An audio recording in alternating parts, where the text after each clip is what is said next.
Welcome to the Do-It-Yourself Hunter, the program that shows you how to hunt on the millions of acres of public and public accessible land in the U.S. Regular hunters, hunting the way America really hunts, returning to a place where land and game are plentiful, and outdoorsmen share a cooperative spirit. Using techniques we show you, you can pursue any trophy game animal in North America, saving a lot of money and facing the challenge of doing it yourself. And now, the Do-It-Yourself Hunter. On this week's show, we're going to take you on a public land mule deer hunt in beautiful Wyoming. Storm fronts and rugged conditions added to the challenge, but that just makes the success taste sweeter. And we'll show you how you can set up a do-it-yourself mule deer hunt in Wyoming for yourself. It just takes planning, the right information, and less money than you might think.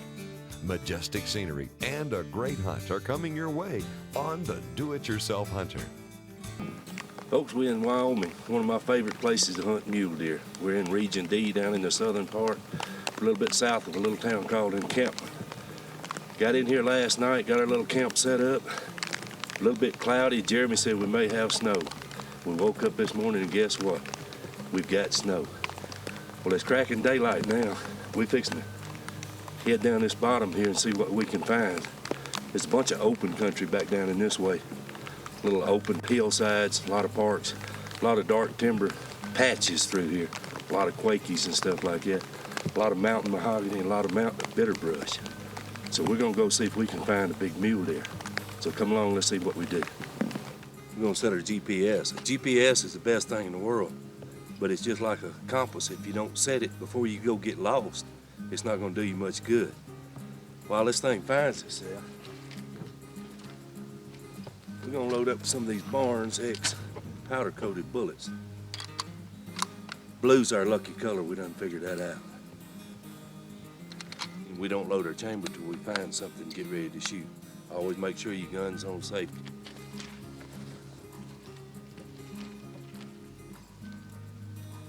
Now we've found our coordinates. All we got to do is enter,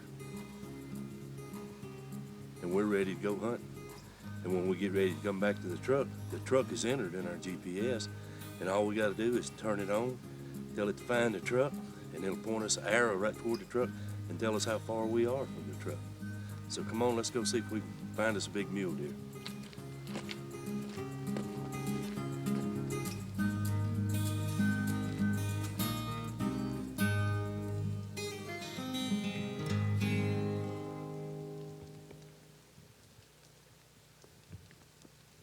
In this climate, deer will typically conserve energy by hunkering down until a storm passes, for days if necessary. These deer are just becoming active after the sky begins to clear.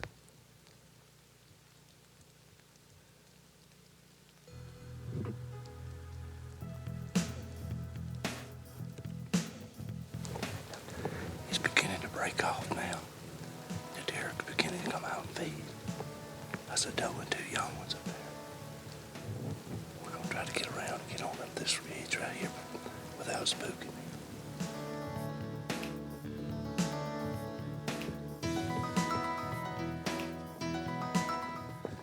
Way up high, we're right up on the top now. All of this space around here is a south-facing ridge, and it's all open with just scattered trees through it. We're gonna just ease around the rest of this the rest of the day, glassing down in those little open places, trying to catch one around the open. There's some beautiful country down in here to glass, so we can just come along and we'll go see what we can do.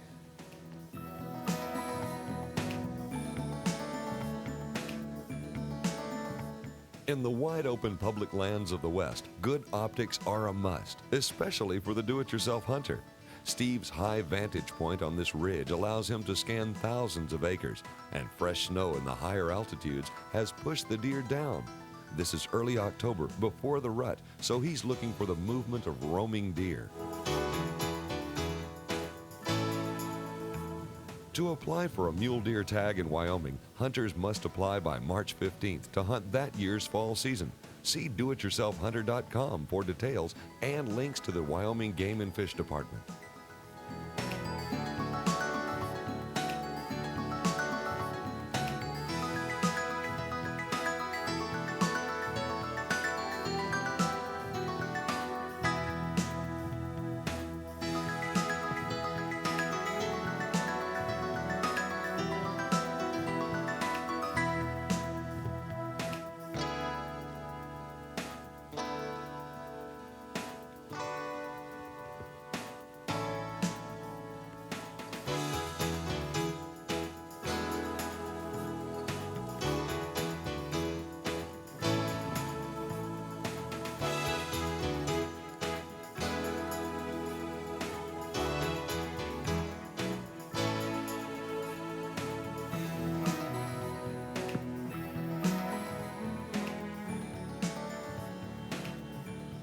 These deer, all does, found shelter from the snow and wind in this stand of trees.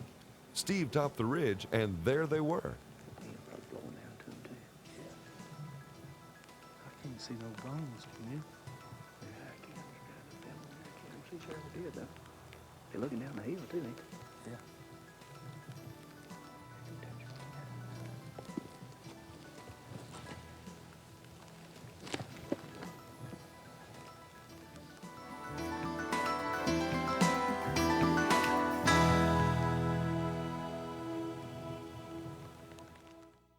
This is Avid Hunter Tip of the Week. Don't wait till you can afford to go out and hunt this western big game. Those Rockies can be tough, and you need to get out there and do it while you're still young enough to enjoy it. Now, no matter how old you get, if you keep putting one foot in front of the other, you're still gonna get there. But don't wait till you're too old to climb those mountains and enjoy a hunt before you go. Jeremy asked me this morning when we left, the wind was blowing about 60 miles an hour, and he said, "You think it'll blow our tent away?" I said, "Them trees will catch it." Well, it looks like the trees caught it, but it almost blew away. So we got to turn it back over and see if it's full of snow. See if we got a warm place to spend the night or see if we got a cold place to spend the night.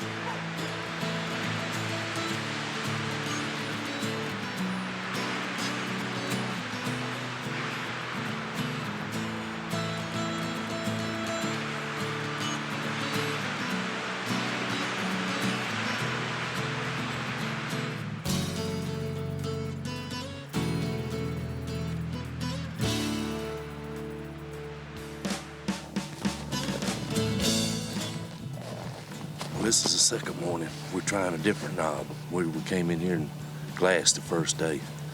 We got a little more snow last night. It's a little bit cooler this morning. Looks like the sun's gonna be a little bit brighter, so let's go see what we can do.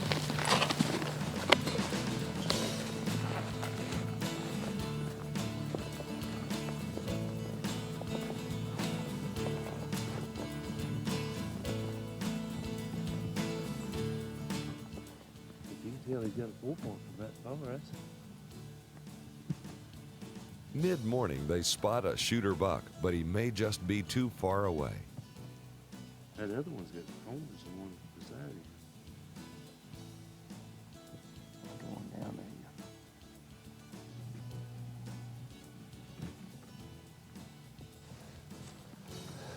It's a pretty nice 4-point over here on this other ridge, but he's so far over there, he'll be bedded by the time we get there. We got a good ridge right here with some open places to glass, so we're gonna go on let this one see what happens. The scenery is beautiful, but the going is rough. When planning a hunt like this, include physical conditioning in your preparations. It'll pay off.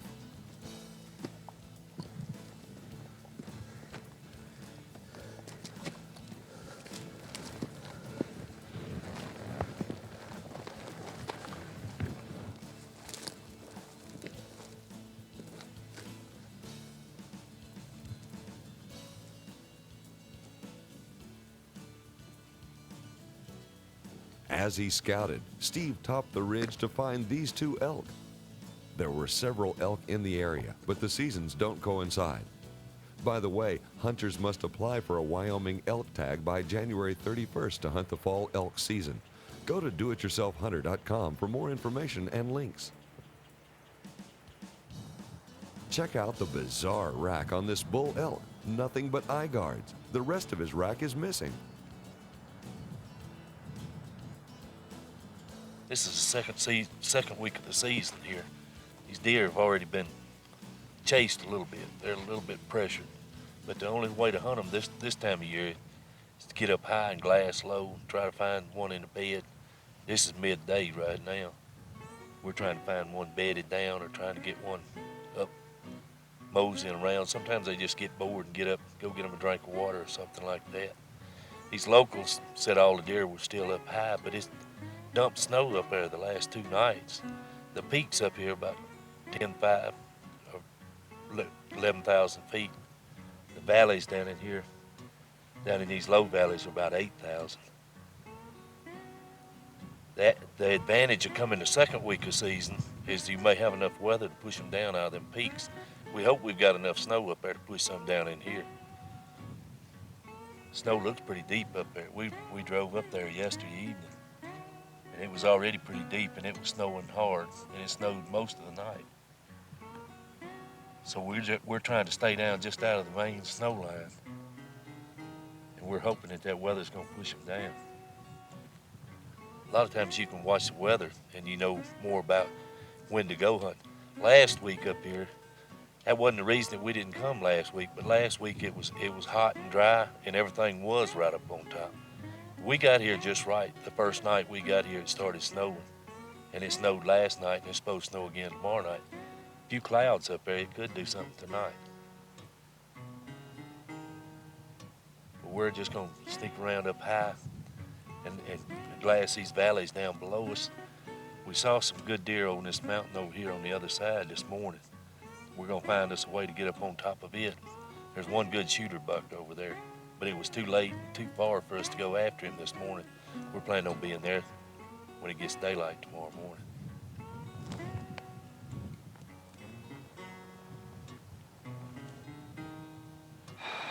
We're up here at Bottle Creek Campground.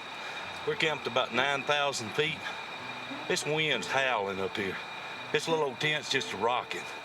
The wind's coming up over this bowl and coming right down the backside of it where we are. But it helps you to sleep, I guess. A good warm sleeping bag is a must for stuff like this. But the thing about it, we got public land all over the place, and this is the way we like to hunt. We like to rough it. We like to just show up, put us up a little dome tent like we're in here tonight. No matter how cold it gets, get you a good sleeping bag like this. You can hang in there. Once you get in the bag, the only hard part is getting out in the morning to get dressed. It's gonna be a cold night tonight, but we're gonna sleep warm. We're gonna find a big buck in the morning, so stick around and go with us. Boy, this wind's rough right here, but we just spotted a deer over on the other side of this hill over here. We're fixing to put the sneak on him and see if we can get close enough to take a shot at him. I don't know where the bullet's gonna go in this wind, but we're gonna give him a shot.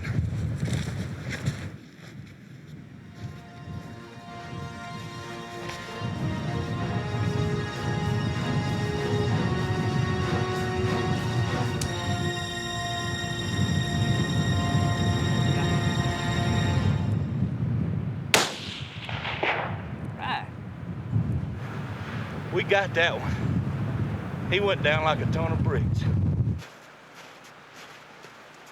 All right, got us a Wyoming mule deer. Public land.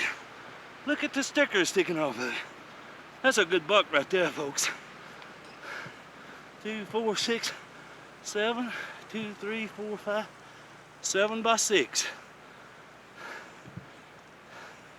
Got some extra stickers here. Got an extra sticker over here. Yes, sir, folks. It's a better buck than I thought he was. I'm proud of it. Took him right here on public land, on our land. Your land and our land. Right here in Wyoming. Look what I found. Steve. Hey, Folks, this is Lloyd Buford How from you doing, Encampment. folks? Encampment, Wyoming. Encampment Meats. This is the first guy you need to talk to when you come into town on a hunt. He's the one that does all the cutting of the meat. He don't have time to do all the hunting, but he can tell you when the big boys start coming in. Lloyd's gonna tell us a little bit about the new hunting for the hungry that they have here in Wyoming. Well, thanks, Steve. We have a program here in Wyoming, and in this part of Wyoming, that was started by a gentleman here several years ago, and he has since passed away, but his wife has taken it up. And what we do is that she goes out and gathers money from corporate sponsors and the churches mainly to pay for the processing on these animals. A lot of times at our meat processing plant, we ask that the hunter, if he doesn't want the meat, we ask him to go ahead and please pay for the processing, because the people that get this meat surely can't afford to pay the processing bill on it. So it's worked out real well for us. We do thousands of pounds a year that go to all the needy people in our county, and it's distributed throughout the whole county. And it stays right here in... It stays right here in Carbon County. She's just done a wonderful job, and like I said, she took it over for her husband when he passed away, and it's just a wonderful program that gives people a chance to come out and hunt a trophy buck like this.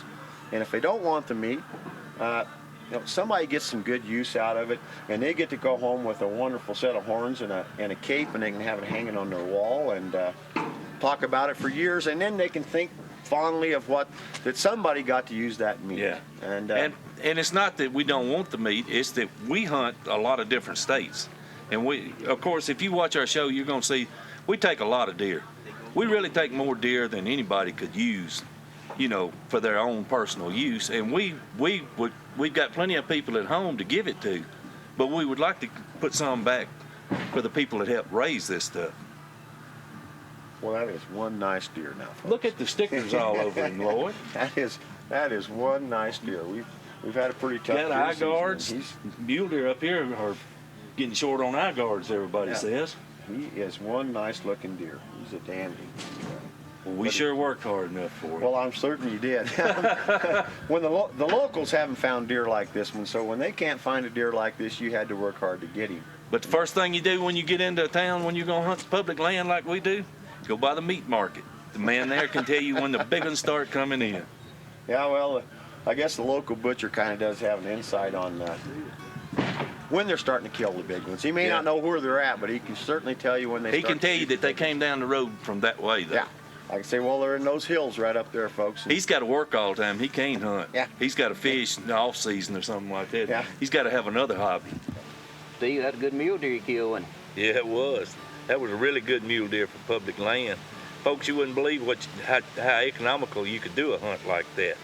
You think about it, all you got to do is buy your fuel to get there and back, buy your license, and you can't count your food against you because you're going to eat 3 meals a day whether you're out there hunting or not. And they more than just Wyoming to do a mule deer hunt. But one thing about these western states, and most states it's a mule deer hunt, you've got to apply in the springtime. They got to do a little bit of work, homework for you. You always get to get your applications in early. You got to plan these hunts months ahead. Now Wyoming is one of my favorite places to hunt, but all of the western states have some really good mule deer hunting. And there are a lot of you out there that thinks, well, you can't afford it or think you got to go with a guide or outfitter. There are guide and outfitters out there for folks to go hunting with. But you can get out there and do these hunts just like we do. We like to get out there and do it on our own like that, and you can do it a lot cheaper, and you appreciate it a lot more when you kill deer like that, don't you? You sure do. Every time you look at that trophy hanging up there on the wall, you remember all that sweat and blood going up and down those hills. It wasn't just squeezing that trigger, it was all you done to get that animal. You do all your preseason scouting before you leave home. You get on the internet, you look at topo maps, you call game and fish offices, you go through all of the stuff to find you a place to hunt in this public land. And then when you get there, we usually have 7 or 8 places that we want to go look at as soon as we get there and see what kind of sign there, and then we make up our mind what places we want to hunt. Well, when we figure out what we want to hunt, you never know what's going to happen the first day of the season. You don't know how many other people are going to be there. So you got to have several places picked out to hunt. And it's no different from hunting. We're used to hunting whitetail here in the south. Hunting's hunting, isn't it? Hunting is hunting. Just read sign. You got to look for sign. You got to look for a deery-looking place. Yeah, and like when we was out there, Steve killed that. It was early October. It was before the pre-rut. Bucks were still sort of battered up. We just caught that snow pushing them down. So what we was hunting was just trying to find deer coming down. That was no different from like we're here in the south. You feeding and you bedding areas. So we basically done the same thing. Got up high we could see and spot and stalk. But it's a fun hunt. You take advantage of whatever opportunity presents itself. It wasn't an easy hunt, but it's something we both always remember. And that was a dang good mule deer you killed. Yeah, a fella really needs to get out there and do that while he's young before he gets old. But no matter how old you get, if you keep putting one foot in front of the other, I showed you on that hunt right there, you can get to the top of the mountain. Yep, a lot of times them old big boys up there on top ain't there, they like that. But folks, that's about all we got time for this week. Hope you enjoyed it. But we had a heck of a time bringing it to you, didn't we, Steve? We sure did. See you next week, same time, same place. Thanks for watching The Do-It-Yourself Hunter. We hope you've enjoyed this episode and that you'll use the knowledge we've shared today and that you'll pass it along to others as we have passed it on to you. If you like what you've seen, give us a like, click that thumbs up button, And please subscribe to see more of our weekly updated content. Check out our library of great hunts here on YouTube. Until next time, we hope we'll see you in the great outdoors.